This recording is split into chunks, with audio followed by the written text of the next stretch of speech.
Assalamu alaikum wa rahmatullahi wa barakatuh. Today we will tell about riba, usury in Islam. That means interest of money, especially for banking and other sectors. A comprehensive analysis from the Quran and Hadith. Riba, commonly translated as usury or interest is the charging of exorbitant and excessive interest on loans.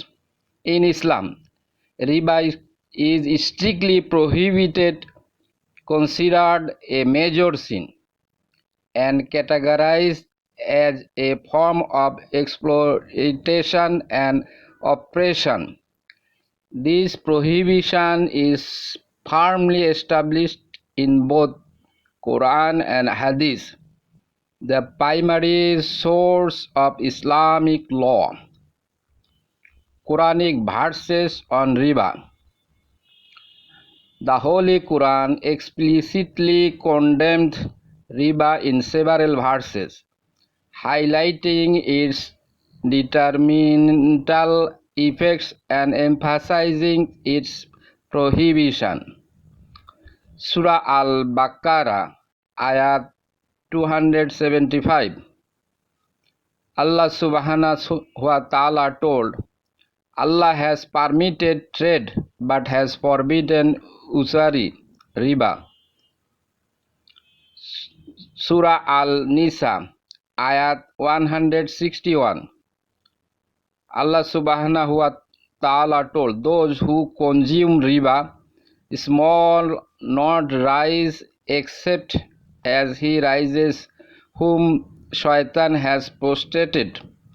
That is because they say trading is like riba, but Allah has permitted trade and has forbidden usury. Verses 161. Surah Al-Rum, Ayat 39. Whatever usury you may have given shall be forfeited, and you shall not gain any increase. That is because you took usury or interest and denied the existence of Allah subhanahu wa ta'ala.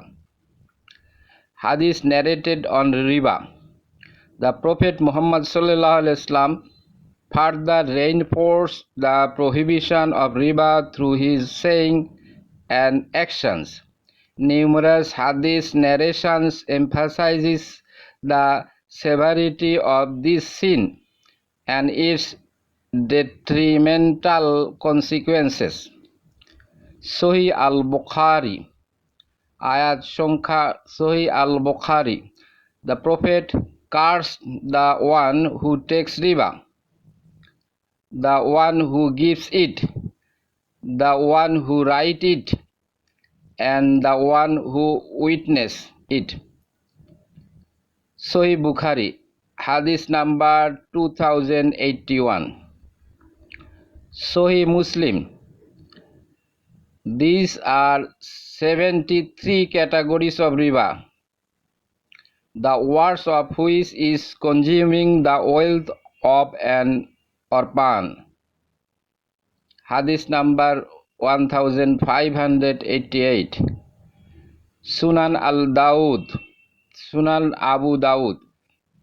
Eating riba, feeding to others, writing its contract, and witnessing it, all of these are haram. Hadith number 3993. Harmful effect of riba. Riba is considered harmful to both individuals and society as a whole. It leads to number 1, economic inequity. Riba concentrates wealth in the hand of few people, exacerbating the gap between the rich and the poor. Number 2, exploitation of the vulnerable. Borrowers, often in dire need of money, are taken advantage of by lending who charge exorbitant interest rates, discouragement from productive activities.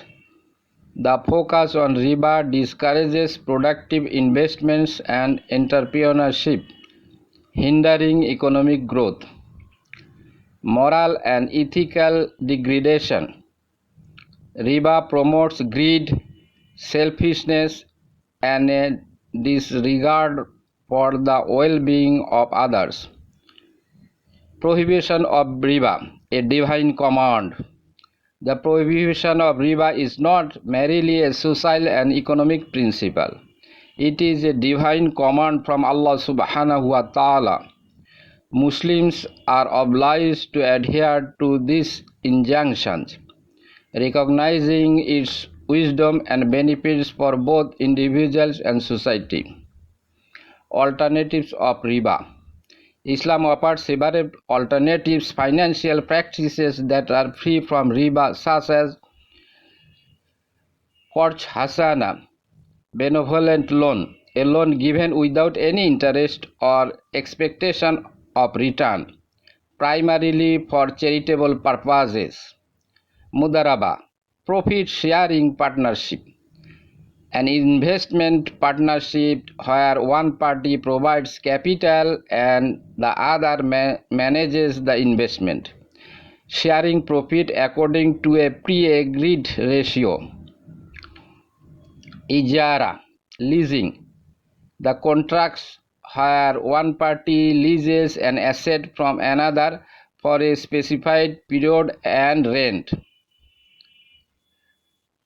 Subhanallah, Alhamdulillah, La ilaha illallah, Allahu Akbar.